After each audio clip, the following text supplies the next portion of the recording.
It's almost Memorial Day weekend, and we're particularly excited today because we're not only coming to you over Facebook, but we're also coming to you on YouTube. So wherever you are, welcome. We've got a great topic today. Today, Mimi and I are going to be talking about what happens in the first 6 months that you're a new Therap user. So if you're maybe thinking about what would happen if I would start using Therap, or maybe you've just started, or your agency is just starting, you're wondering what you should expect. We're going to talk a lot about a few of those things as we go through. In general, we're going to be looking at probably small to medium size agencies and the things that they impact them. Obviously, if you're a really, really big agency or a state or something like that, we do a lot of project management around those things. So we'll talk about the more typical things we see. If you got any questions or you'd like to join in the conversation, do please see the chat boxes and put something in there, and we'll try and get back to you now or afterwards. So, Mimi, maybe you could introduce yourself and tell folks a little bit about you and how you came to be here. Absolutely. Happy Friday. Let me go ahead and start that off with a happy Friday to everyone. Welcome all of who are viewing our live streaming video as far as using the Therap system for the first 6 months. My name is Milagros Roche, also known as Mimi Roche to most of my providers and colleagues. I Back in as far as my background, I worked as a DSP with the actual agency that was piloting Therap for the first time back in 2005. And so I worked my way up the ranks doing wearing different hats at different organizations. Eventually, I found myself working at a day program where Therap had landed a contract, if you will, with the island of Puerto Rico. Me being Puerto Rican, okay, knowing the culture, speaking the language, as well as using the system since 2005, why not be the best candidate? So I went ahead, interviewed. They loved what I had to say. They enjoyed my character, and I boarded the Therap train. And here I am today. Excellent, and there's no doubt about that. We love you on board, having you on board. So when a new customer signs up with Therap and they've gone through the sales process and they're ready to get started, and they're kind of handed over to you as their implementation specialist, what are the first kind of discussions you have with somebody as they're getting ready to go? Okay, so usually I like to start my conversation with welcoming them all to using the Therap system. I like to get a feel of what brought them to Therap. What made them want to reach out to an EHR? What was it that actually sparked that interest? And sometimes the interest is, well, we just recently went through an audit. Guess what? We need to get our documentation in line. That's one of the things that's usually the key point that brings them over to Therap. Another one of those is looking to enhance their communication, whether it's with guardians, case managers, physicians. That would be another avenue. Another one would be maybe it's a brand new provider who just started a new company and they actually want to start documenting their information, having great record keeping from day one. Um, Go ahead. Excellent.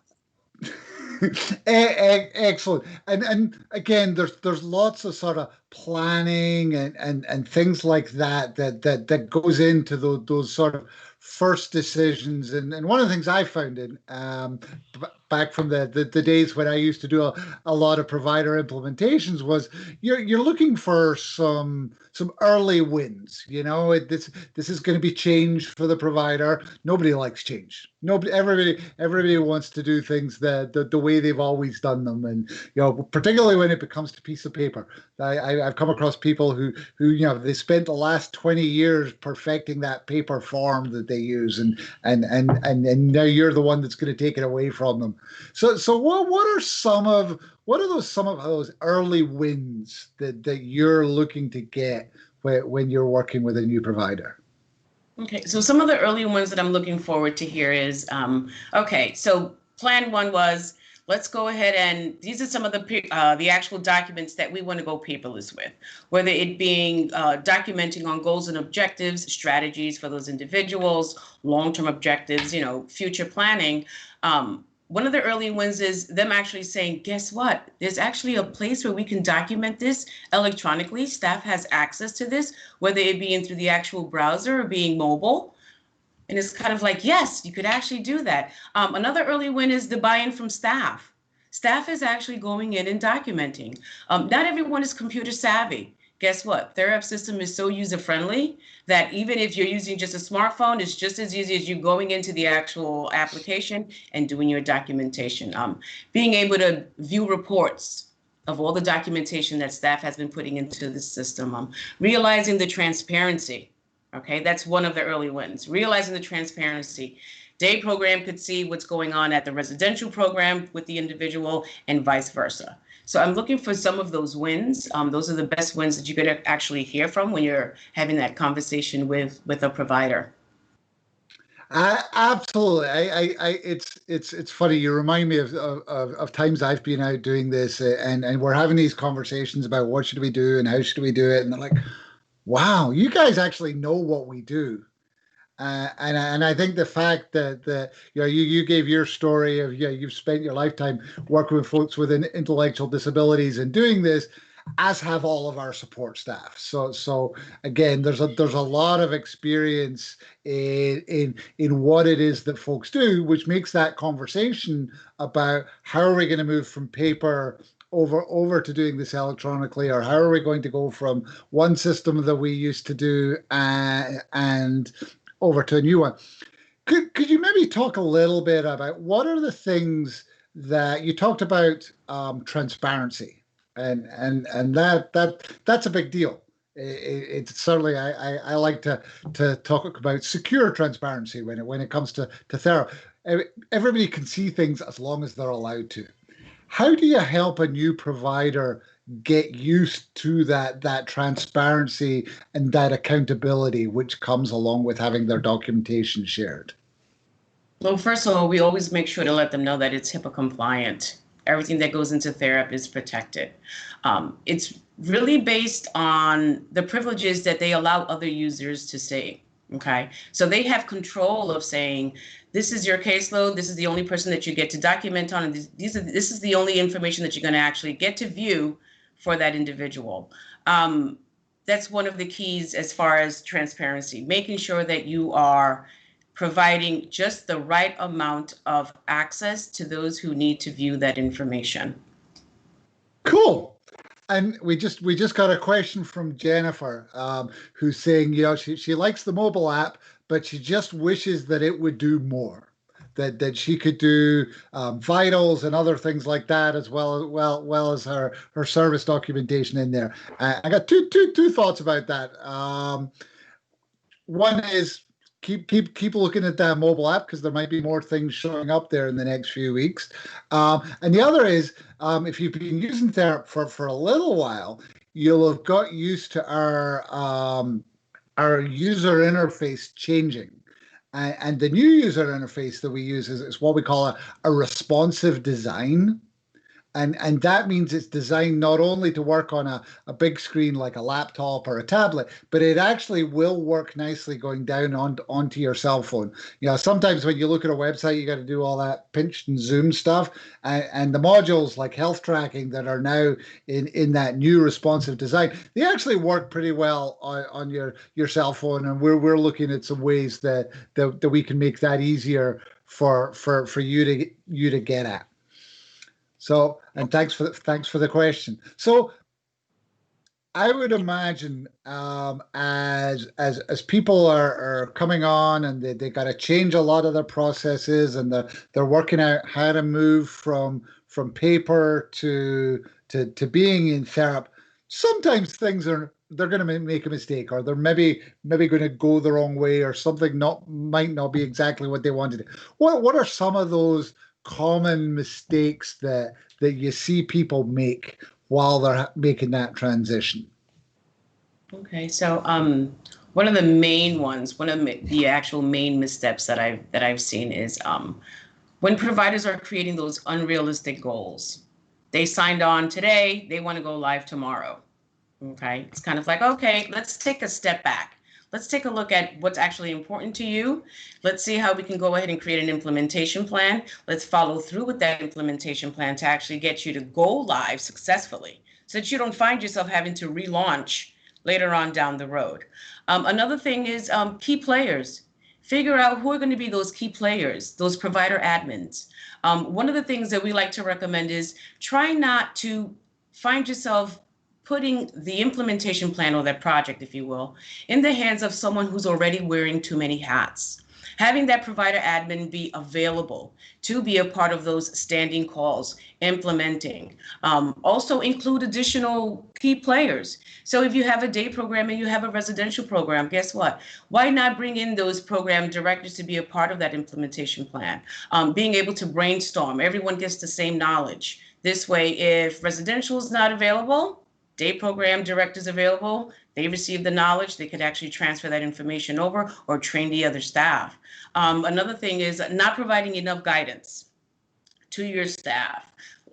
Setting expectations, knowing that this is what we are requiring from using an EHR for your staff. So making sure that, provide that guidance, set some realistic expectations. Another one of my, I like to call it pet peeves, is the lack of information that goes into that individual data form within Therap, which is so important. I like to say that the IDF, I've always said this to all of my providers, the individual data form within that system, the place that captures all of that detailed information, demographic information, diagnoses, allergies, medications, dietary guidelines, that IDF is the brain of your Therap.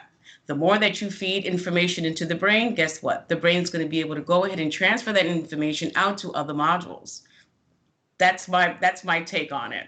I could not agree more. That's a great point, and it's a really good plug for people to watch out for, because we're going to be updating that the IDF, and with all bunches, it's going to get that new look and feel that I talked about a little bit before, and a whole bunch of new updates. So do keep watching for that. Where we're gonna do some live broadcasts on that, and a whole lot of support materials. And I think, again, I loved all the points you made there. A lot of this is about change management. Many of us are rooted in the way we do things, and we don't want to change. I've often encouraged people, start on the first day of a month, because oftentimes you've got some sort of that monthly turnover where maybe you get your third shift to take all the old forms for the last month out of the folder and file them away, and then you put clean ones in. I've heard stories of certain provider admins out there who would run round houses in the middle of the night stealing all those folders, so that it would be no way that people could carry on doing their own paper-based documentation. So there's always ways, and celebrate those successes as you're going along.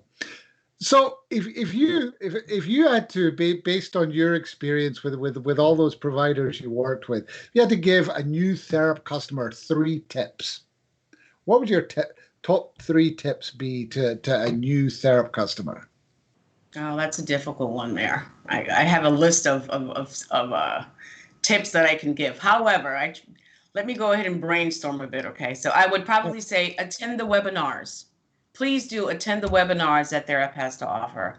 Attend those user groups, those user group forums. You get to actually listen to some of the new stuff that's coming out, okay?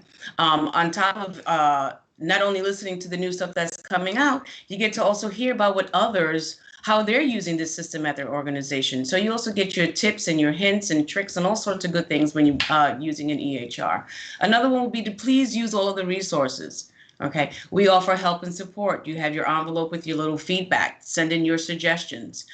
Reach out to us through live chat. Okay, if you find yourself that you're using the system for the first time and you're not too comfortable, you just got off of a call with your training implementation specialist and you're thinking, okay, I heard what she said, but I don't recall. Reach out to us on live chat. There's always someone available to assist you. We can send you out a step-by-step instruction user guide. We can have a live chat. What's nice about the live chat is that once we're done with actually having that conversation with you, We send you a recording of that transcript right into your Therap system that you can always refer back to. So please do reach out to us and maintain your communication with your Therap training implementation specialist. Most of the times, once we're done with the initial setup and they're off and they've gone live with the system, they just go live and they forget, hey, I do have someone who's there for us. Reach out to us. Reach out to your Therap training implementation specialist. Don't forget about us. Good points. And I'm going to jump in on a couple of those as well. So, yeah, the user groups definitely you want to come along to our user groups, even our conferences. And you might say, well, how do I go to a user group or a conference?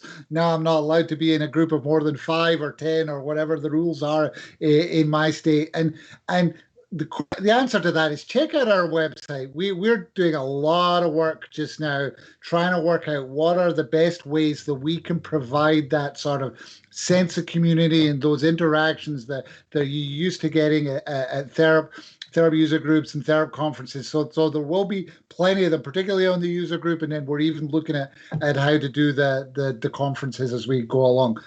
And the other thing I was thinking as you were talking there is my top tip, if I had to give just one tip, is as you're training your staff, is make sure that they know what a big deal this is. I always like to say, you know what, if the executive director walks into the beginning of each training session that we do and says to the staff here, hey, you guys, this is a big deal. This is really important.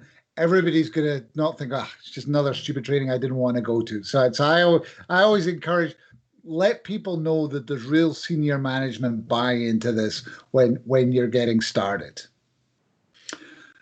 So I've heard and seen lots of things where as providers get into Therap, maybe not right at the beginning, but some providers are choosing to give access to their Therap account to families and guardians and self-advocates. How does that sort of thing work if somebody wants to do that? Okay, so it's doable, number one. It's doable within your Therap. Know that you do have control of the permissions or the privileges that you give to those outside users. Giving permission to family members, it enhances the communication. Mom's off on vacation. Mom doesn't live within the state, but you know what? Mom could actually tap in and read that T-log and see that services are being provided, that their loved one is actually, happy, smiling, going horseback riding. You get to actually attach those photos, and family members who are outside of the state can actually view that information. Giving access to self-advocates, why not give them the power? Give them the power to view that information that staff is documenting. Give them that chance to learn something new. Number one, it's actual giving them some sort of knowledge to using a computer, first of all. So you're teaching them computer basics. They're logging into a user-friendly system. They get to see their T-logs. They can actually document when they've administered their own medication. So it enhances that communication, also giving them control over their lives.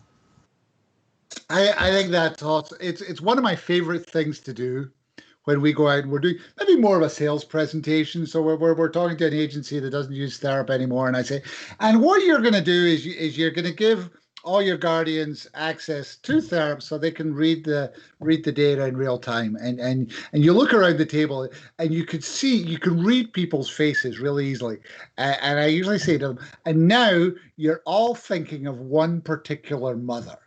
And you're thinking, this is the mother that I will never, ever give access to Therap to. And they all kind of sheepishly nod their heads. And I say, well, actually, two things. One, that mother's probably my wife.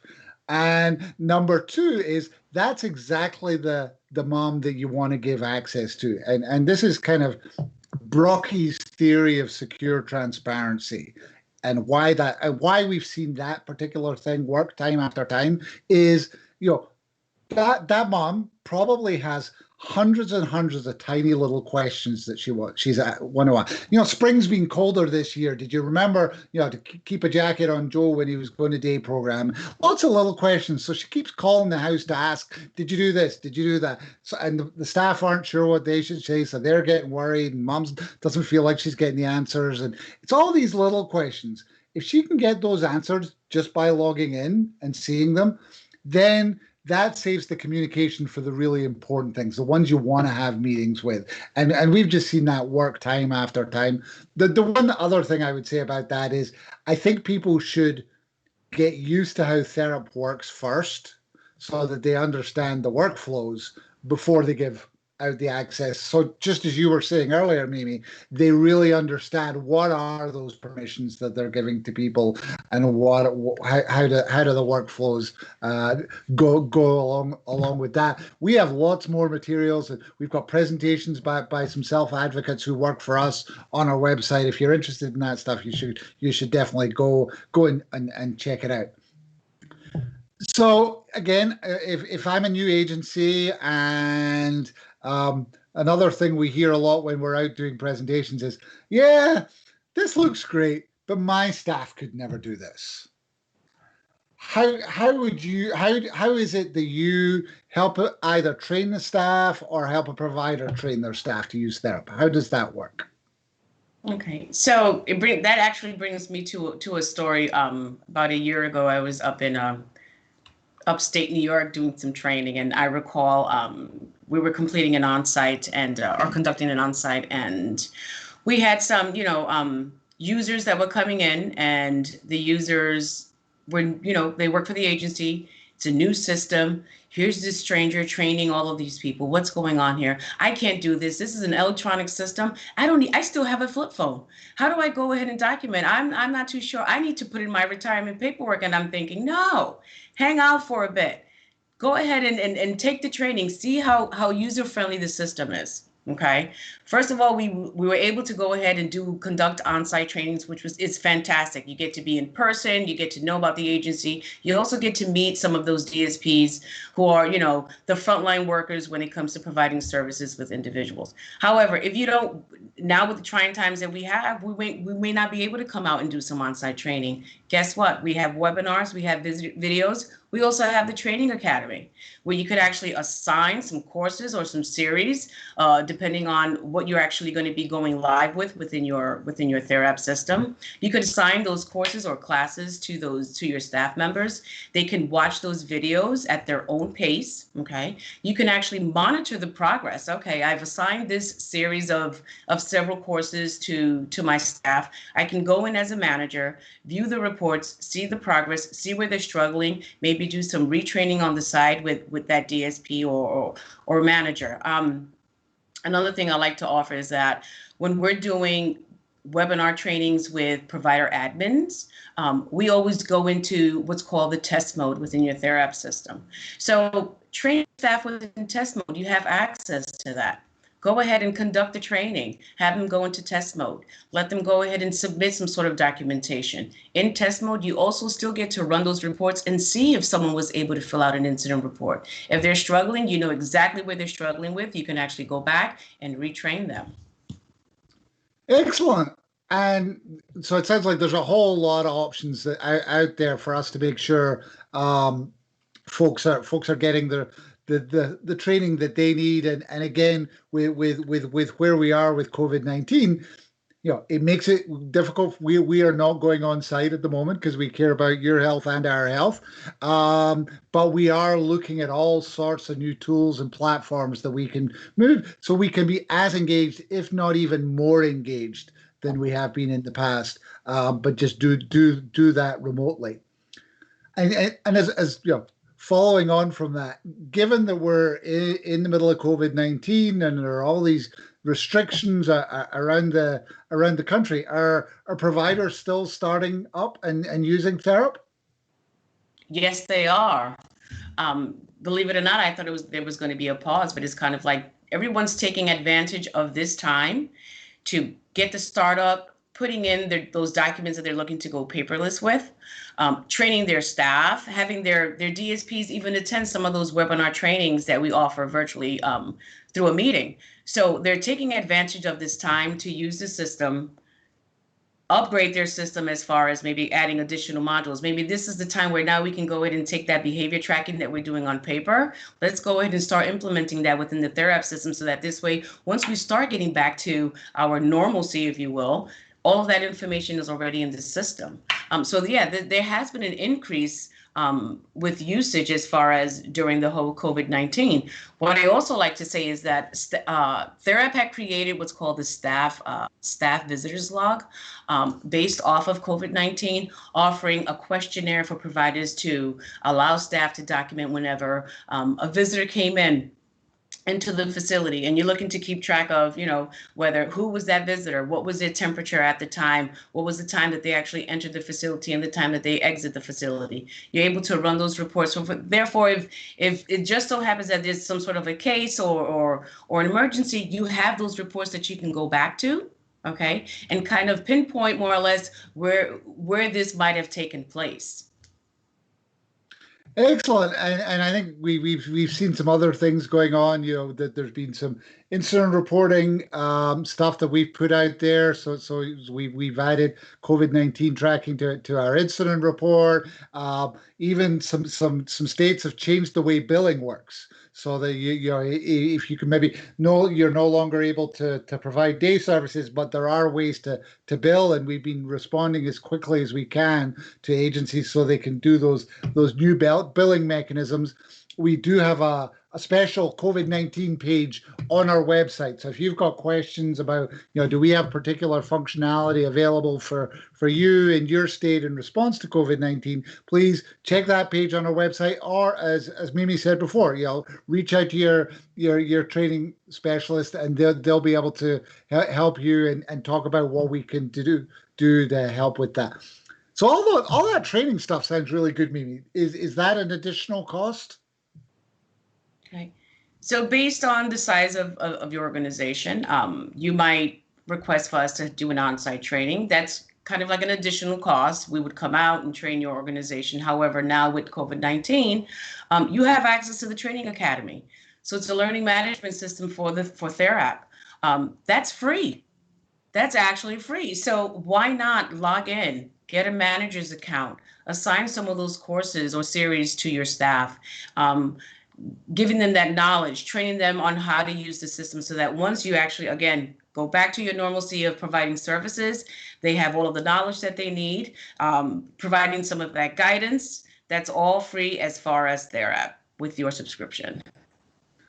Excellent. So sort of starting to sum up here, as you have worked, maybe you've worked with an agency through those first 6 months, and from your own experience working within an agency, what are the changes you see as an agency has now become a Therap provider? So as far as what are some of the obvious changes that I've seen is there's a shift in the culture workplace, if you will. Now that staff sees that everyone could view what I'm documenting, okay, now I'm being held accountable for what I'm documenting. Therefore, now they're taking that added additional step of making sure that what they're documenting is accurate. It's accurate. Being held accountable, that transparency changes the shift in culture when it comes to the workplace. Knowing that you could no longer just get away with not documenting it by the ending of your shift, because guess what? Manager could actually log in and see, you didn't document on so-and-so, reach out to you and have you go ahead and do that documentation. So there's a shift in responsibility, as well as your duty to document. Excellent. So as we come to a close here, is there anything, what's your parting tip that you would leave with folks as they're getting their staff on board with Therap? So what I would like to touch on is, being that I worked my way from a DSP up. Okay, I was that DSP. I was that frontline worker. Receiving an internal email, your SCOMs, your secure communications through Therap, of just simply a nice email that says some sort of staff recognition, job well done, thank you for documenting, giving back to those who are actually going in and doing completing their daily tasks and documenting in Therap on behalf of the individuals that they serve. That staff recognition goes a long way. It helps with the buy-in when you're using an EHR for the first time. I couldn't agree more, and I'll end this with one of my favorite stories, and this goes right back to the very very early days of Therap, and it's actually a provider in Arizona, and the leadership there said, before they had Therap and when everything was on paper, he used to know.